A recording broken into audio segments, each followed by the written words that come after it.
Good morning, students. I hope all of you are doing good. So we have started with chapter 13 of NCERT textbook, that is motion and time. I hope all of you have gone through part 1 of the video. So here I'm going to revise this thing again. Now, what is motion? Motion is change in position of an object with respect to time. That is, when you change your position with time, then that is called motion. We have already studied 3 types of motion. That is, first is straight line motion. That is when an object is moving along a straight line path. Then we have studied circular motion, when an object is moving in a circular path. Then we have started third type of motion, periodic motion, that is to and fro motion that repeat itself after a regular interval of time. That is called periodic motion. Then the next topic we have studied about was slow or fast motion. If an object covers a particular distance in greater time, then that is called slow motion. And if an object covers a same distance in less time then that is called in fast motion. अगर हम एक particular distance fix कर लेते हैं आपसे और आपके friend के घर से, और अगर आप उसको ज़्यादा टाइम लेके कवर करोगे तो उससे क्या बोलेंगे कि आपका मोशन क्या है, स्लो है, क्योंकि आपने टाइम ज़्यादा लिया. पर अगर आपका फ्रेंड उसी डिस्टेंस को कम टाइम में कवर करता है, वो जल्दी जाकर कवर करता है, मीन्स उसका मोशन कैसा है, fast. So I hope this is clear to you, slow and fast motion. Then we have studied the definition of speed. It is very important. Speed is the total distance traveled by total time taken. Now here I am talking about average speed.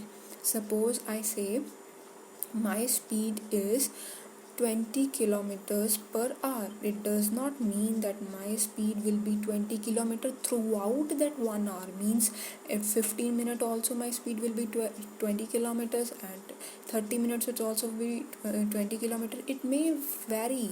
It may be 15, it may be 25. So we take average, like we take mean in mathematics. Similarly, we will add total distance, then divided by total time taken, then that will be called average speed, and its unit is kilometers per hour, means distance, unit of distance divided by unit of time.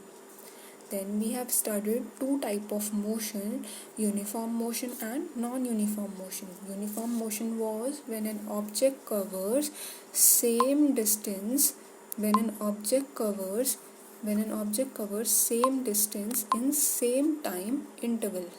For example, from point A to B the distance is 10 kilometers, and B to C the distance is 10 kilometers, and A to B time taken by you to cover is 1 hour, and from B to C time taken is 1 hour. Then you cover same distance in same time interval, then that is called uniform motion.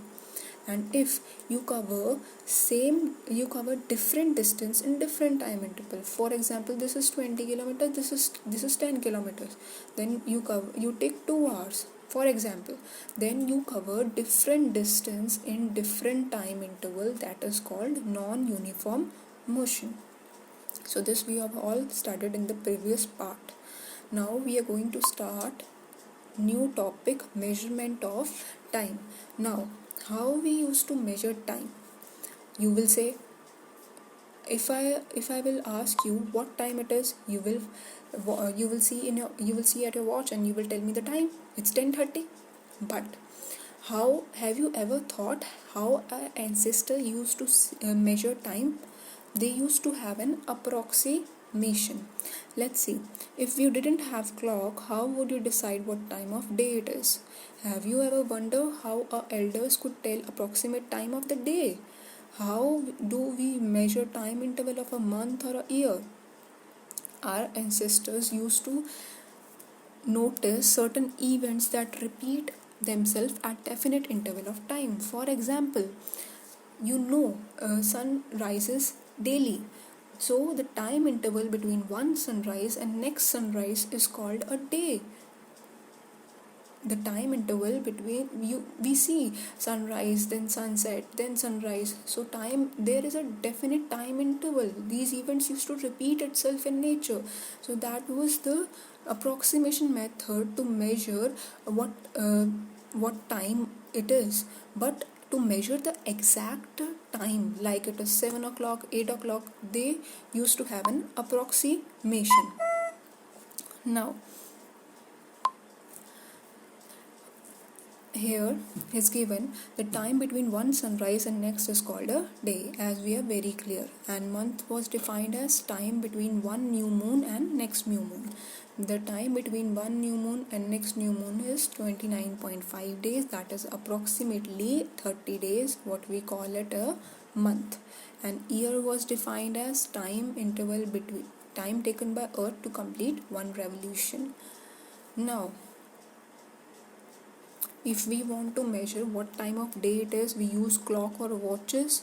So the working of clocks is rather complex, but all of them make use of some periodic motion. Like periodic motion, I have already explained, the motion that repeat itself